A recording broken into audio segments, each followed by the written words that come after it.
Howdy, y'all. My name is Ron Hunsucker. I am a clinical education specialist with Healthmark, getting a company. They often call me the cowboy of clean. I've been doing sterile processing since 1979, so I've got a few years underneath my belt, and I hope to share some knowledge with you. Please, first off, if you're not a member of the Healthmark Academy, please scan this QR code. Remember to log in and create an account, so that this CE goes directly to your HSPA account. Today our presentation is to see or not to see. That is the question. Full disclosure, I am an employee of Healthmark, getting a company. They do manufacture and distribute medical products to healthcare facilities and healthcare professionals. I don't get any compensation for this presentation. All the opinions are mine, and this presentation is not to be intended to be used as a training guide or promotion. Remember, before using any medical device, review all relevant package inserts with particular attention to indications, contraindications, warnings and precautions, and steps for the use of the device or devices. Now today our objectives are going to be 1, to define visual inspection, 2, to review requirements of visual inspection, 3, explain why proper inspection techniques extend the life of instrumentation, 4, outline the benefits of enhanced inspection, and 5 is identify some methods of enhanced visual inspection. Remember, what's the definition of inspection but careful examination or scrutiny? Did y'all know that inspect and or inspection is employed multiple times throughout ST79? Manufacturers are required to clarify inspection methods in their IFU. Installation material on surgical devices require closer examination to identify defects. This all came out in ST79 in 2020 in Amendment Number 2. So what is visual inspection? Visual inspection is a process of using the unaided eye alone or in conjunction with various aids like a borescope or stain identifiers to inspect medical devices for defects in functionality, pitting, stains, imperfections on the medical device during its processing cycle. So every time an instrument is touched, it should be inspected, not just in assembly. We have to use the unaided eye, but often we have to use enhanced visual inspection. As I said, it takes place every time you touch an instrument. That's in, when we buy it, that's in decon, then in prep and pack, and then after they open it in the OR, before the OR tech hands it to that doctor, they should visually inspect it. Now luckily we have multiple devices for visual inspection, including our naked eye, tabletop lighted magnifiers, handheld magnifiers, flexible inspection scopes, and now we have USB digital microscopes. Who'd have thought? So remember, if it's dirty, it needs to be recleaned. If it is not functional, send it out for repair. Many facilities have brought in a quality assurance tray quality and added it to post-production. That means that when they open up the tray in the OR, they look at it and see if anything's missing, something's wrong with it. But once they do this, they document the results. Remember, if we don't document it, it didn't happen.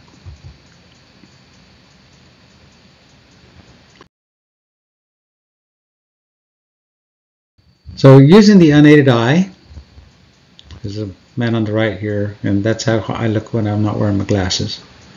Or we can have young guys like that little puppy on the right, or like me, the old guy on the far right, droopy eyes that needs glasses. FDA speaks on visual inspection. It says visual inspection. All routine cleaning instructions should include instructions for visual inspection, which may include use of magnification and adequate lighting. So to the naked eye, there's a crack that appears only to be a small scratch in the finish of this instrument that I show. But if you look closer, you can see that there's a critical failure in the instrument integrity. I'm afraid it might fall apart in the patient. Can you see that? Remember, IFU is instructions for use. Items being placed in trays must be inspected to ensure they are capable of being reprocessed. The IFU is needed to inform us on how to process an item and ensure its capability with equipment and chemicals being used. If you go to AAMI SD 79 in section 8.1, it talks about the importance of IFUs for cleaning, inspecting, assembling, packaging, and sterilization. As SPD techs, we have to learn how to distinguish disposable from reusable. So disposable single-use instruments should never be processed with reusable. This can have a damaging effect on reusable instruments. So check the instruments to validate that they're reusable. If you see Pakistan on an instrument, 9 times out of 10, that can't be reused. And often there's no sterilization instructions for Pakistan instruments. If there's a crack in an instrument, like in the second picture, get rid of it, throw it away. That will not be repaired. If the threads are worn out in an instrument, we can't use it in the OR. Instruments are made a particular way and they're for intended uses. This looks like a needle holder. If it's not going to hold the needle and the doctor slips, not a good thing. So here's some examples using the unaided eye. We can see that fracture and that sponge forceps up at top. That's pretty easy. But can you usually see the cracks in that camera attachment? Can you see the pinching in these cords? Can you see the bioburden? And I'm not really sure what that bioburden is. It could be bone cement, could be bone, could be tissue. Either way, we have to learn to identify what we're looking at. This is all your visual eye will see, or the unaided eye will see. Remember, better inspections equal better outcomes equal patient safety. So there was an article in Hospital Purchasing News that said subtle instrument failures can have dramatic impact on surgical outcomes. Broken scissors can leave behind fragments inside patients. Unfinished edges on a ribbon retractor can result in torn vessels, and hidden bioburden can result in infections. Failures in sterile processing have a direct impact on patient outcomes, and it is critical that leadership give technicians every tool necessary to perform at the highest level. We have to learn to know what to look for. For instance, this tape on the osteotome on the left. It's uneven. It was not put on there correctly.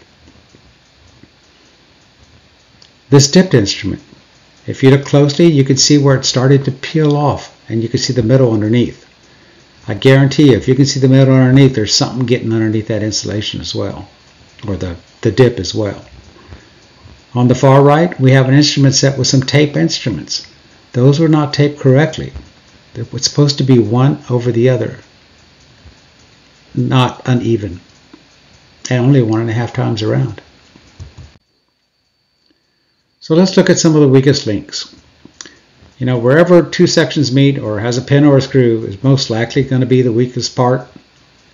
So visual inspection includes looking for breaks and damage to instruments such as cracks and hairline fractures. So on the sponge forceps on the left, we're looking at the ratchets first to make sure they're clean and it's functional, and of course we're testing it. Then we're looking at the tip. Reason being, because if it's got a gold handle, it's probably got an insert. That insert's either going to be stellite or tungsten carbide. Those inserts get cracks, and they can fall off in patients. The scissor, right there, where that screw is, if there's a fracture, I've seen them without screws. Scary. Wheat leaner, at the screw again. Where else? Ah, the spring. I've seen it where the springs go to the side or just aren't holding it anymore. And this adson. I've seen the cracks right there at the very edge of an adson forceps. You got to inspect. And at the very tip, if those two do not align, it's not going to be able to do the intended job the doctor needs it to do, and that's to grab tissue. So when we're inspecting hemostats and needle holders, there's certain inspection points. There's the tips, we have to look for broken teeth. The jaws, we make sure they're clean and that the serrations are not worn out. The box locks, are they clean? Do they have cracks? The shank, look for cracks. The ratchet, check for the cleanliness, and test the functionality. The finger rings, look for cracks there, and always make sure the alignment is perfect. You just have to close the instrument, and if you can see light through the tips, it's not aligned correctly. How do we test a ratchet instrument? This is going to be needle holders, hemostats, self-retaining retractors, and such. So we clamp the instrument to the first ratchet. We hold the instrument by the box lock between the thumb and pointer finger. We tap the finger rings flat on a hard surface or in the palm 3 times. If that instrument springs open, tag it and send it out for repair. You don't want it to come open while the doctor is trying to do something.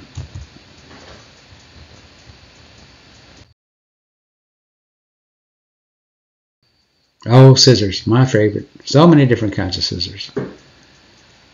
Inspecting scissors should be done every time they're used. Every time you see them, every time you touch them, inspect them. Part of the scissor inspection is not just, visual, but we also should be testing for the functionality. Testing material can help determine areas that need to be, further inspected.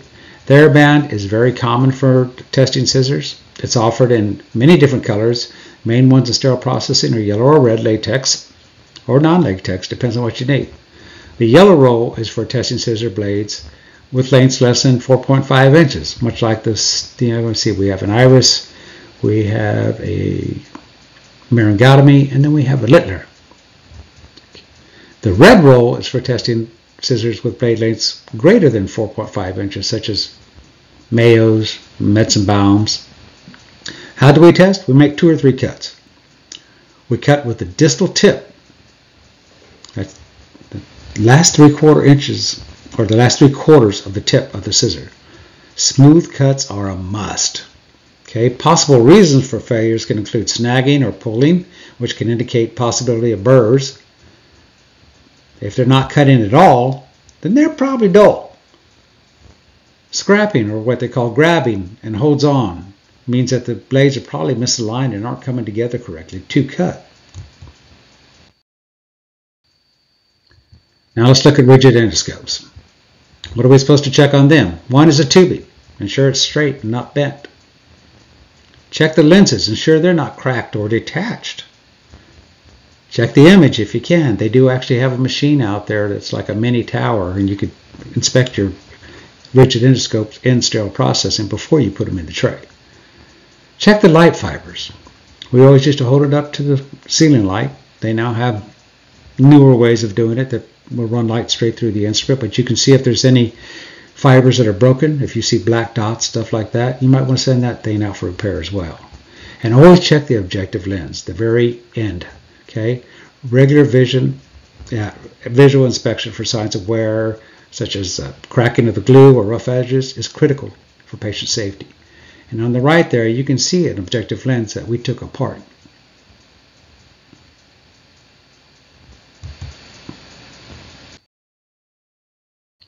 So when we're talking about enhanced inspection, how much is too much if you're the next patient? There's support for enhanced visual inspection in AAMI, ST79, ST91, ST90, AORN, SGNA.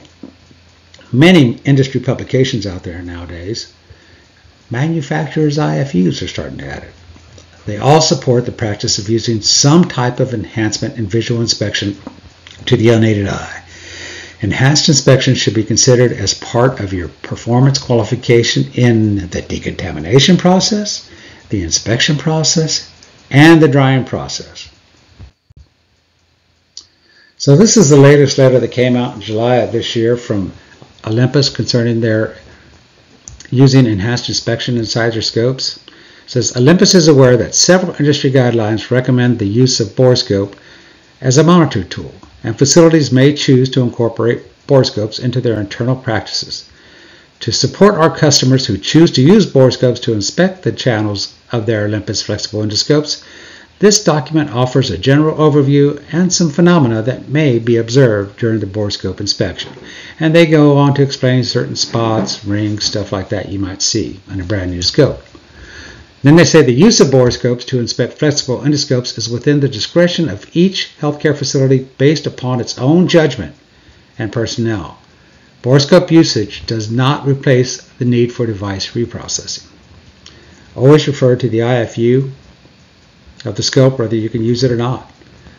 But they also say, please note that routine Olympus service evaluations does not include borescope inspections. So when you send them in for routine service, they're not looking down the channel.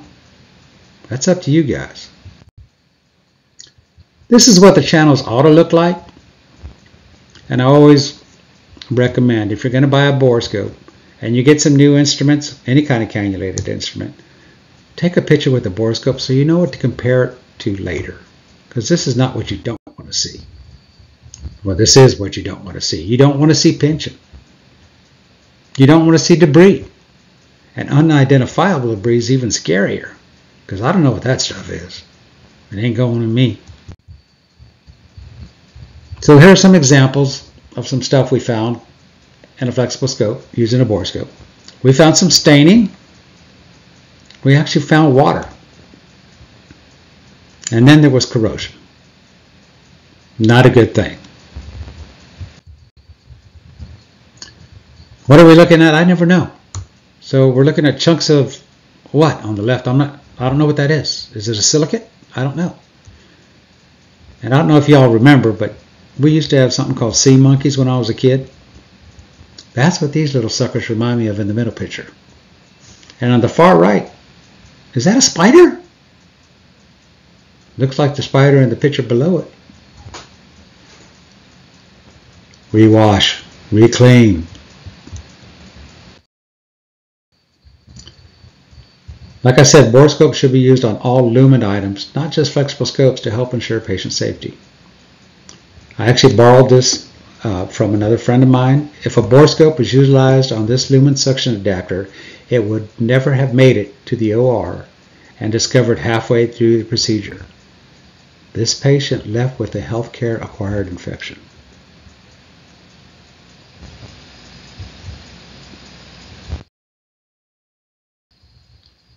Like I said, some companies are actually adding it to their IFU. Stryker, for their shaver handpiece. I'm sure everybody's got a Stryker shaver. It tells you there's 3 inspections. 1, in decontam. Visually inspect the handpiece, including all internal surfaces. You can't do that without a borescope. 2, in prep and pack. Visually inspect the handpiece, including all internal surfaces. Again, you cannot do that without a borescope. So that suggests you should have a borescope in decon and on prep and pack. And 3, prior to surgery. Before using the handpiece in a surgical procedure, inspect it for any damage. Ensure that there are no loose or missing components and that all parts move freely. Do not use the equipment if damage is apparent. As I said, everything should be inspected when we get it, when we clean it, when we prep it, and before they start to use it in the OR.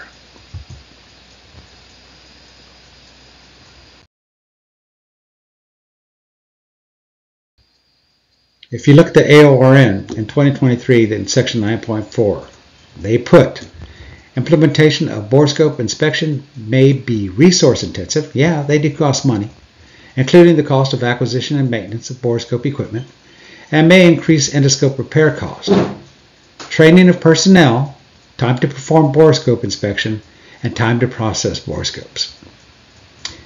Incorrect use of borescope may damage the endoscope. However, prevention of patient harm is paramount. And these resources are minimal in the comparison to patient harm that may occur from use of a defective contaminated endoscope. I guarantee you, one lawsuit is going to cost more than one borescope. And 9.4.1 in AORN, they say borescope inspection should be performed by competent personnel as part of a comprehensive visual inspection and cleaning verification program. It's all pretty straightforward to me. I hope it's straightforward to you as well. Let's check out some examples of debris here.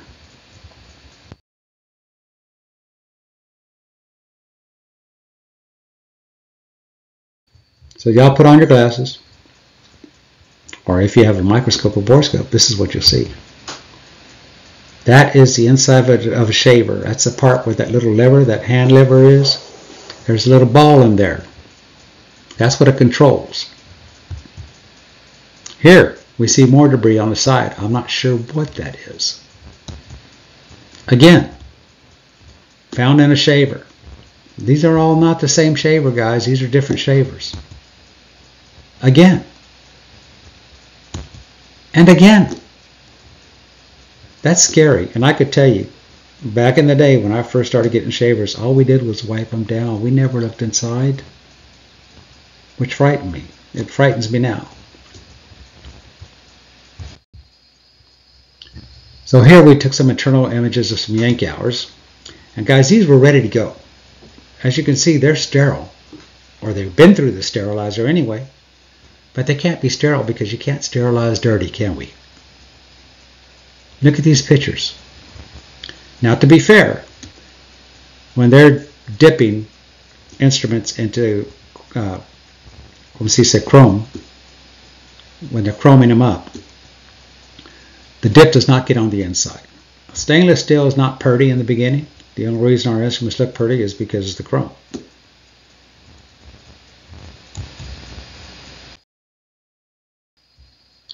So do your research and trial before purchasing a borescope. Ask yourself, what device am I going to examine? Am I going to look at GI scopes? Am I going to look at shavers? Am I going to look at lab instruments? Am I going to look at every lumen? Yeah, you should. Okay. Does this device have multiple lumens? Orthopedic shavers, for instance. Some arthroscopy cannulas. How often will you inspect lumen instruments? In my opinion, every ding-dang time. Where will you inspect lumen instruments? Is there enough room where you want to inspect them? Are you going to do it in decon? Or are you going to do it prep and pack? You can do it in both, preferably. Is every workstation going to have a borescope? God willing. And you should always, before you send it out for repair, look through it with the borescope. Who's going to provide the initial and continuous training for borescopes? How quickly can your staff be trained? Will training be added to staff annual competencies? Something to think about. How does the borescope get cleaned and disinfected? That's a very important question. Again, we have to look at the IFU of the borescope to find out how it can be cleaned and inspected and disinfected. Will there be a standard operating procedure, an SOP, or a PMP, which is policy and procedure, written? What standards and regulations are you following? ANSI, AMI, AORN, SGNA, AST? These are all questions you have to ask before you buy or even look at borescopes. There's a lot of borescopes out on the market. Some have fixed interchangeable catheters. Some have different kinds of control boxes. Some control boxes are smaller than others. Some are mobile, some are not. You have to look at the quality image. How many pixels will it pick up? Is the image clear and defined? And how much training is required? And again, who's going to provide the training? You also have to look at what types of accessories you get, like a mobile cart, a computer, extra catheters, a wall mount. Some people put them on IV pole mounts, different size catheters, different widths, diameters.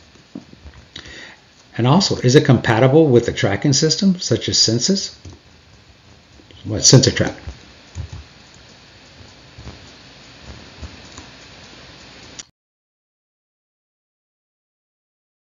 And nowadays we've got AI technology. I saw a movie back in, oh my God, it was back in the 70s, Space Odyssey 2002. And it actually had an AI that locked an astronaut out of a spaceship.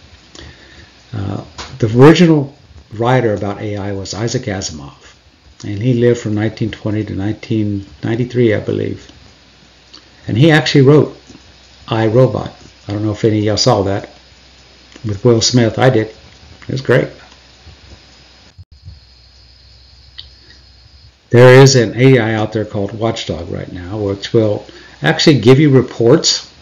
So what it is this artificial intelligence is hooked up to your borescope, and you pass the borescope down through any channel, and it will identify whether it's debris, damage, water, whatever, and then give you back a report. You can get a manager report, you can get a technician report. You can also film as you're going down. Much like this.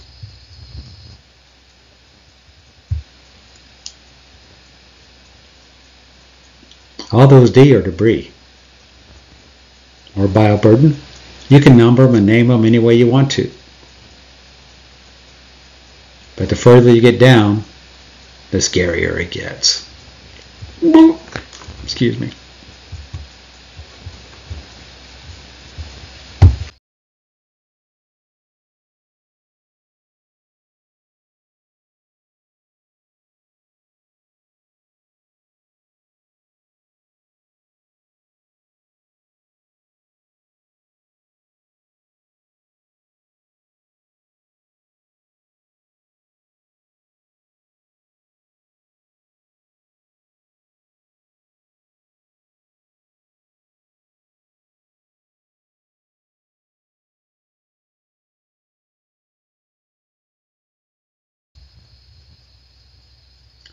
So there was a preliminary study they did with a Watchdog in a 327-bed facility.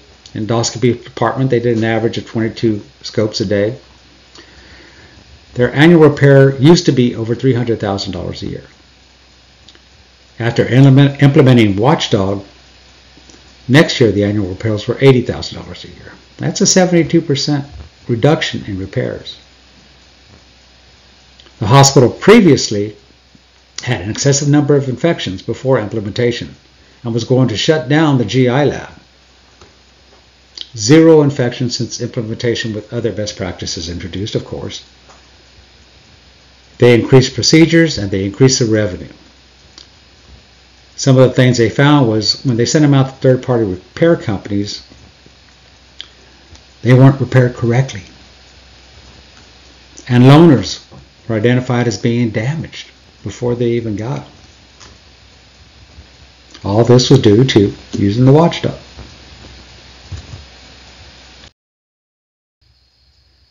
Whenever you do inspect, document your inspection. Outpatient Surgery had an article that said how to survive a medical malpractice suit. And in it said, in court, the medical record is the care rendered. They say jurors view good record keeping as an indicator of good care. Poor documentation can create an aura of poor care and damage the credibility of the healthcare providers. Remember, not all jurors have ever even been in an OR, have even seen a case. So they're going off the records that they see. So if it wasn't documented, it wasn't done. Record your findings of your inspection. Not all inspection borescopes allow you to do this. This way you build up the credibility and you have the best practice. So if you can't see it, is it there? I love this little handheld microscope. I think it's 3, 10, and 50 power, depending on where you're looking through. But could you see that without magnification? Probably not. What about that? Think that's gone through too many high-level disinfections? So guys, better inspection, better outcomes, equal patient safety. All staff should be taught proper inspection techniques and how to utilize all the amazing tools that are available. Enhanced visual inspection has already been proven to be an effective tool for identifying flaws and bioburden on instruments and in cannulas. Multiple professional societies already support the use of enhanced magnification for inspections. Facilities should research what is available on the market and choose from the best available products. Lastly, always document every item you inspect. If you do not document it, it did not happen. So I hope that's opened your eyes a little bit. I personally think enhanced visual inspection is the way to go. But thank you I appreciate your time.